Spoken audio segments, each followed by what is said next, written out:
Hey, let me check in with a little Journey to Mars discussion video talking about chapters 6, 7, and 8, which, so yes, they'd been kind of um, found themselves healed up, or Frederick Hamilton has, Captain Fred, is actually Lieutenant Frederick Hamilton has found himself, you know, uh, awoken in a kind of in a medical bay, has been healed, has found that that a mind reader, Ascopian, has been sent to him, and by sitting with him, laying his hands on him, Ascopian has telepathically been able to learn his language, learn the language of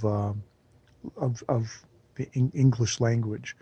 And indeed, they have a whole thing where they kind of he proves that he's got kind of telepathic powers. He gets Frederick to project a image of the albatross, the ship that he came on, and even in the middle of it says, "Oh, you let your mind wander." And indeed, he had actually on purpose started thinking about other things, and it's like at the very instance, and then he lists out all the things that Frederick had been thinking about. So it's like, oh wow, you really are. And now they've been over the kind of the course of a couple of weeks. He's been actually learning the language of these people himself. And oh well, first he gets introduced to the handsome, beautiful, gorgeous young man with purple hair, and oh god, what color is his skin? Purple hair.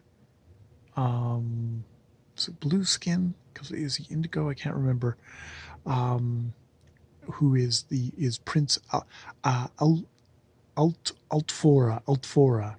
Prince Altfora, who he's like, oh, he's got amazing eyes, and he's commanding presence, and it's just like truly he's like, and he has a great mind. He isn't one of these kind of ruined, foppish, decadent princes of the European courts. So it's like, it's nothing like an American to totally worship some royal guy. But they he gets to know him, and he says like, oh, I mean, your debt.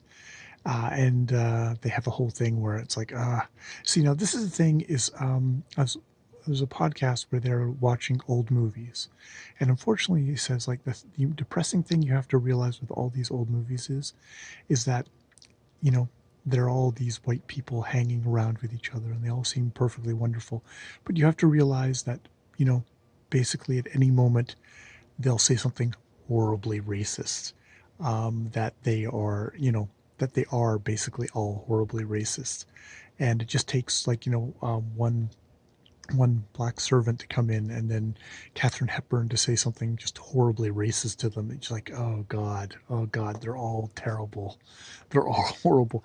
And this is what's sort of the case here, where it's like Altafora says, "Oh, tell me about your world," and he starts talking about his world, and about how the great white races have risen to the pinnacle of human perfection.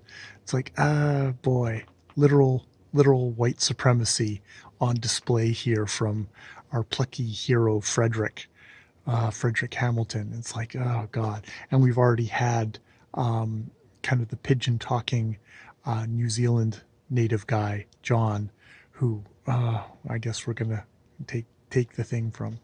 So we've got that. That is sort of somewhat depressing to find in the middle of the thing. There's also, they're just trying to, they're being prepped to actually be taken to the world of these people, and at this point they don't know it's Mars.